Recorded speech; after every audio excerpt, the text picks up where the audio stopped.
स्वागत है आप सभी लोगों का मेरे चैनल साइंस और टेक्नोलॉजी में। मैं अनुपम वैपुल आप सभी लोगों का स्वागत करता हूं आज के शो साइंस थर्सडे में। आज हम लोग बात करेंगे हाइब्रिड ड्राइव ट्रेन के बारे में। तो आइए समझते हैं, ड्राइव ट्रेन मतलब कोई भी चीज़ को चलाने का तरीका को समझते हैं। तो समस्या क्या है, प्रॉब्लम क्या है? तो हमारे पास है दो मेन टाइप का इंजन होता है जिसे हम लोग कहते हैं आइस इंजन और जेट इंजन। आइस हो गया internal combustion engine, jet engine तो जेट इंजन हो गया। तो ये सब पावर बहुत बढ़िया बनाते हैं। इनको आप ईंधन दीजिए, जनरली लिक्विड ईंधन दीजिए और ये बम बम ताकत बना के दे देते हैं।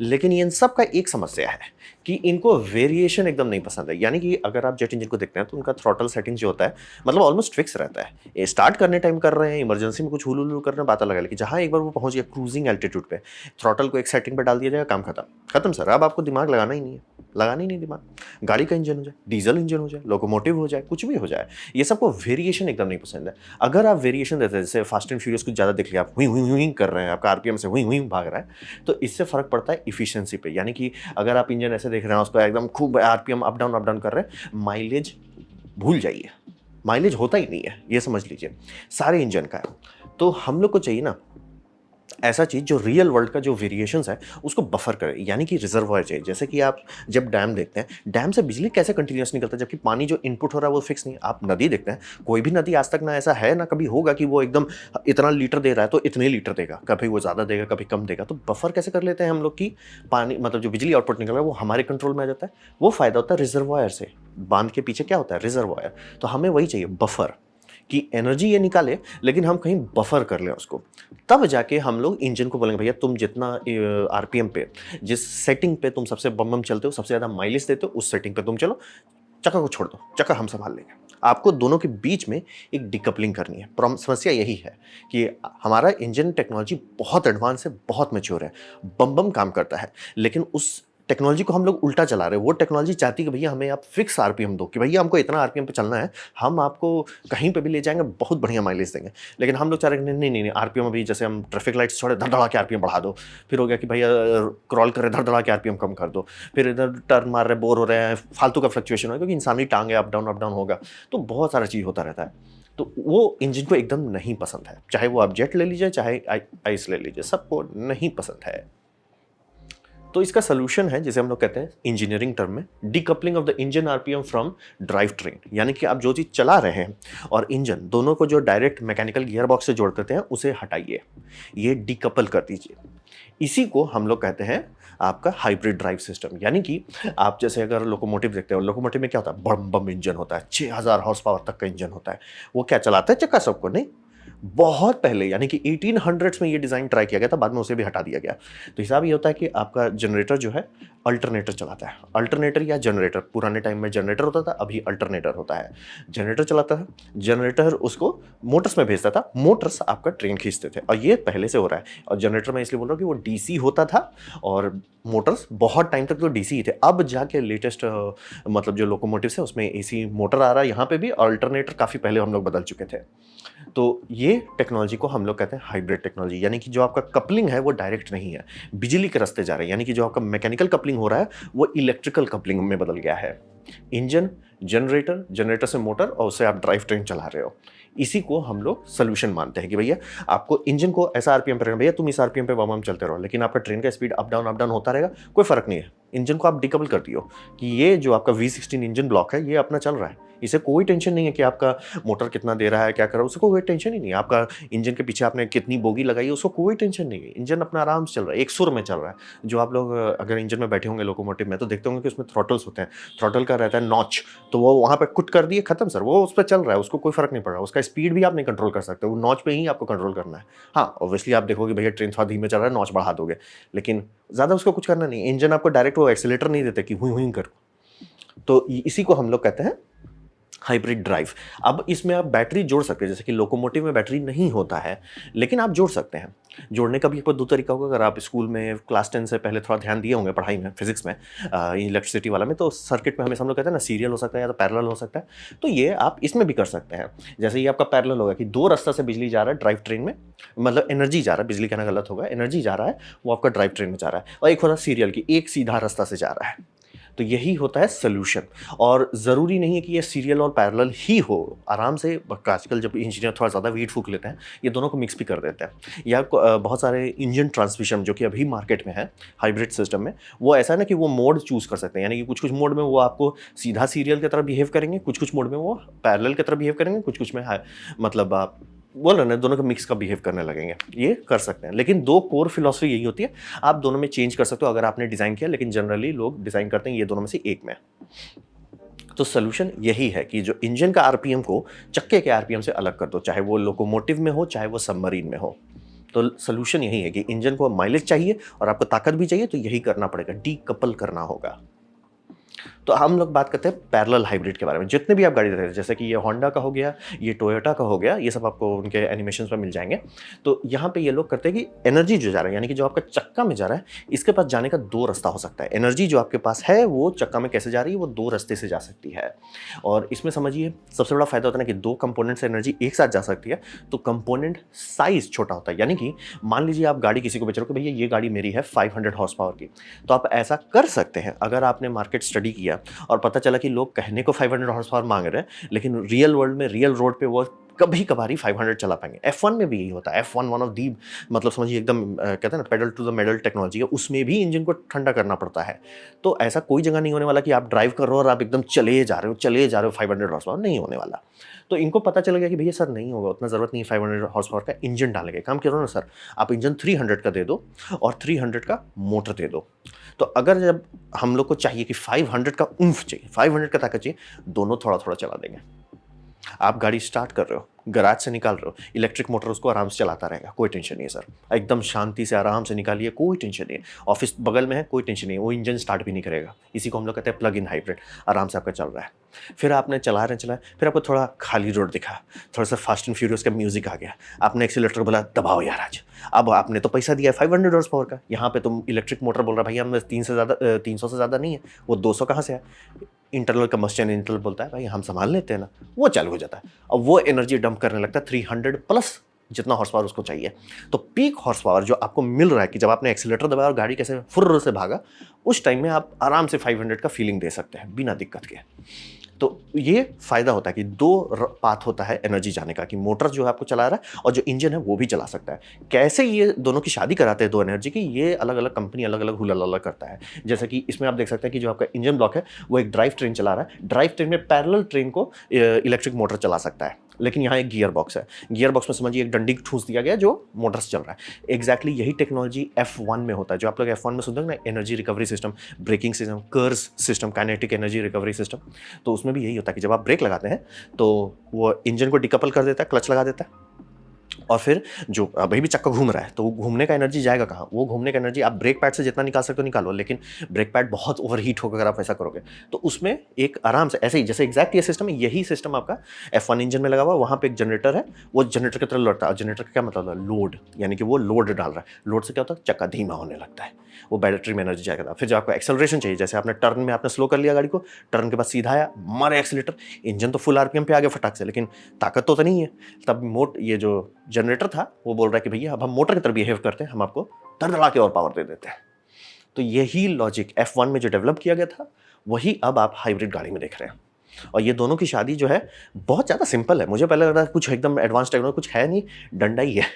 वो डंडा घूमता रहता है, मतलब एक साइड से आप एक gear box, obviously gear box आपको डालना होगा, प्लैनेटरी गियर, जैसे कि टोयोटा वाले में प्लैनेटरी गियर यूज़ करते हैं, ये तो सीधा स्ट्रेट साफ्ट है, ये लोग प्लैनेटरी गियर यूज़ करते हैं। और इनका में ये फ़ायदा है कि ये इलेक्ट्रॉनिक CVT इस्तेमाल कर रहे हैं, यानी कि इनका मोटर जनरेटर यूनिट ऐसे बिहेव कर रहा है कि वो CVT है, यानी कि पूरा आरपीएम स्मूथ है। यहाँ वाला में गियर खट खट खट गियर है, इसमें गियर ही है ही नहीं, टेंशन ही नहीं लेना, इनमें बस क्लच है।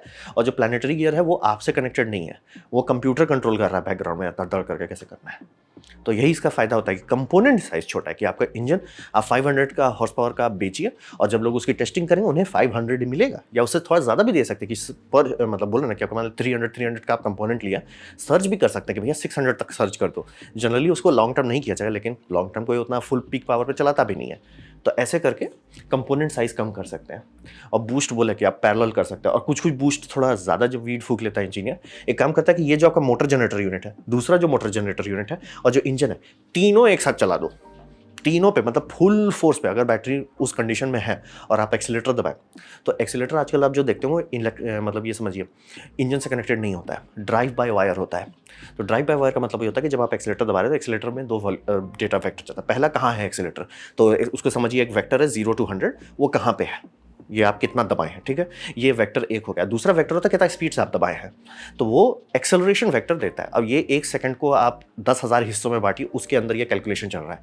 अब वो देखेगा कंप्यूटर, आपका जो इंजन कंट्रोल यूनिट है, देखा कि आपने एक्सीलेटर दबाया, अरे भैया इसने सही में दबा रहा है, ये उसको दिख रहा है, स्लो मोशन में दिख रहा है कि अरे भैया आपका एक्सेलरेशन मतलब कितना स्पीड से दबा रहे हैं, ये बढ़ाए जा रहे हैं। तो वो डिसाइड करेगा, भैया इंजन स्टेटस चेक करो, इंजन में जान बचा हुआ है, हाँ जान बचा हुआ है सर, इंजन बम है। मोटर में जान है, मोटर भी सर सही है, ओवरहीट नहीं हुआ है, ये सब ठीक है, हाँ ठीक है सर। बैटरी का क्या हालत है, मतलब जो हाइब्रिड बैटरी है उसका क्या, हाई वोल्टेज बैटरी जैसे कहते हैं वो, सर वो भी ठीक है, फुल्ली चार्ज है, आराम से कर सकते हैं। अच्छा देखो थोड़ा देर देखो कि ये मतलब सही में एक्सीलेटर दबा रहा है, गलती से होता है ना, छींक दिए या ये हो गया, नहीं, हाँ सर सही में दबा रहा है। बोलो अब इंजन कंट्रोलर सारा डेटा चेक करेगा कि भैया इसको दे देते हैं पावर। अब वो सारा थ्रॉटल खोल देगा कि भैया तुम्हारा आपका ये मोटर फुल भागो, ये मोटर फुल भागो, इंजन फुल भागो, धड़धड़ा के आपका गाड़ी उड़ने लगेगा। तो ये बूस्ट का फायदा मिलता है कि 3 रास्ते से आप पावर निकाल सकते हैं। जनरली 2 ही किया जाता है, लेकिन ये टोयोटा वाला में थोड़ा बोले ना कभी ज़्यादा वीड फूक लिया था, तो तीनों रास्ता से आप एनर्जी निकाल सकते हैं। लेकिन इसका साइड इफेक्ट आता है, ये कॉम्प्लेक्स पागल जैसा होता है, बहुत ज़्यादा कॉम्प्लेक्स है। मतलब जितनी गाड़ी कंपनी बनाई है इसमें आधा से ज़्यादा सारे मॉडल्स को पैसे हटाते जा रही है। टोयोटा और होंडा इकलौता है जो इसको पकड़ के रखा हुआ कि नहीं हम चला भी करेंगे। लेकिन अब टोयोटा का क्या बात करें, तो हाइड्रोजन के पीछे पड़े हुए हैं, तो उनका तो छोड़ ही दीजिए। होंडा भी प्यार से धीरे धीरे, यार उतना बिक नहीं रहा है। और रहा बात ये सब का सर्विसिंग, माइलेज, ये सब मतलब है बहुत बढ़िया चीज़, लेकिन एक होता है ना इंजीनियरिंग का पहला rule, complexity is the enemy of reliability. इसके पार्ट्स बोल रहे ना, मतलब कि कितने पार्ट्स हैं आपके, वो बहुत ज़्यादा है, मतलब बहुत ज़्यादा कंट्रोल कॉम्प्लेक्सिटी है। और एक भी फॉल्ट हो रहा है पूरा इंजन सिस्टम गया, एक भी फॉल्ट हुआ तो गया तो आपका सारा चीज़। तो F1 में तो एक पूरी टीम लगती है ये सबको मेंटेन करने में, आपका गाड़ी को कौन मेंटेन करेगा। तो बात वही रहता है कि ये सब आया इसीलिए आपका समझिए जो बोल्ट ईवी आया था, जो hybrid electric plug in hybrid जो कहते हैं, वो इसीलिए मार्केट से हट गए कि मतलब आया सही है, टेक्नोलॉजी भी सही था, लेकिन इतना फजी आता है कि पहले बात आपका बिल बहुत आता है खरीदने में, दूसरी बात मेंटेनेंस दाम बहुत भागता है, क्योंकि बोल रहे हो सब चीज़ आपको दे दिया, आप लो बैठ के मैनेज करो। तो बेनिफिट होता है कि साइज छोटा होता है, साइड इफेक्ट होता है कॉम्प्लेक्सिटी पागल जैसा होता है, इसे हाइपर कॉम्प्लेक्स कहते हैं। एकदम मुझे पसंद नहीं है, लेकिन ये पैरेलल हाइब्रिड हो गया। इसी को जितना जब भी आप हाइब्रिड सुन रहे हैं 99% चांसेस में आप पैरेलल हाइब्रिड के बारे में सुन रहे हैं, जितनी गाड़ी आप देख रहे हो मार्केट में। तो ये हो गया टेक्नोलॉजी नंबर ए। अब बात करते हैं दादाजी टेक्नोलॉजी के बारे में, यानी कि सीरियल हाइब्रिड। कितना बड़ा दादाजी है, वर्ल्ड वॉर 2 के टाइम से चल रहा है, इतना बड़ा दादाजी है ये, एक्चुअली उससे भी पहले से चल रहा है। तो हिसाब ये होता है कि एनर्जी को एक पाथ दे रहा है। जैसे कि अगर आप सबमरीन की बात करते हैं, तो सबमरीन में क्या होता है, डीजल। डीजल किस में जाता है, डीजल इंजन में। डीजल इंजन क्या चलाता है, जनरेटर चलाता है, जनरेटर से बम, जनरेटर से क्या होता है, जनरेटर से बैटरी चार्ज किया जाता है, बैटरी से क्या होता है, इलेक्ट्रिक मोटर चलता है। अगर आप सरफेस पे है, पानी चल रहा है, मतलब आपको बोट चल रहा है, कोई दिक्कत नहीं, आराम से डीजल पे चल रहा है। आपको सबमर्ज करना है, डीजल बंद करो, बैटरी से मोटर चलाओ, कोई टेंशन नहीं, आपका ड्राइविंग एग्जैक्टली वैसा का तैसा है। ये हो गया सॉलिड टेक्नोलॉजी। फिर अब बात करें आपका लोकोमोटिव, यानी कि जो भी आप सुनते हैं ना डीजल इंजन, उसमें होता क्या है, ये होता है अल्टरनेटर जो चलाता है आपका मतलब जो इंजन का 6000 हॉर्स पावर है, शाफ्ट हॉर्स पावर, उसको करता क्या है, ये उसको लेके बिजली में बदलता है। 6000 हॉर्स पावर का इलेक्ट्रिसिटी में बदलता है। हॉर्स पावर और किलोवाट सेम स्टोरी है, बस रेशियो अलग होता है। आप कन्वर्ट करके देख सकते हो कि 6000 हॉर्स पावर कितना किलोवाट होता है, उतना किलोवाट ये निकालता है। फिर ये डाल देता है 6 मोटर में। जनरली अगर कोको कॉम्बिनेशंस है तो 6 मतलब चक्के होंगे, 3 एक्सल होंगे। बोबो है तो यानी 2-2 करके होंगे, 2 एक्सल आगे पीछे होंगे। जैसे कि आपका जो इंडिया में 12,000 हॉर्स पावर जो दो सिस्टम वाला है, वो बोबो है, तो उसमें 2 एक्सल 2 एक्सल 2 एक्सल 2 एक्सल। और आपका कोको होता तो 3 एक्सल 3 एक्सल 3 एक्सल 3 एक्सल। और वैसे समय डोडो बहुत कम होता है, लेकिन वो अमेरिका में खूब चलाया जाता है डोडो, कि 4-4 है, तो इसलिए कुछ ज़्यादा लंबा ट्रेन वो खींचते हैं। तो उसको चलाने के लिए इंजन लेता है, आपका ये सारा सिस्टम हो जाता है।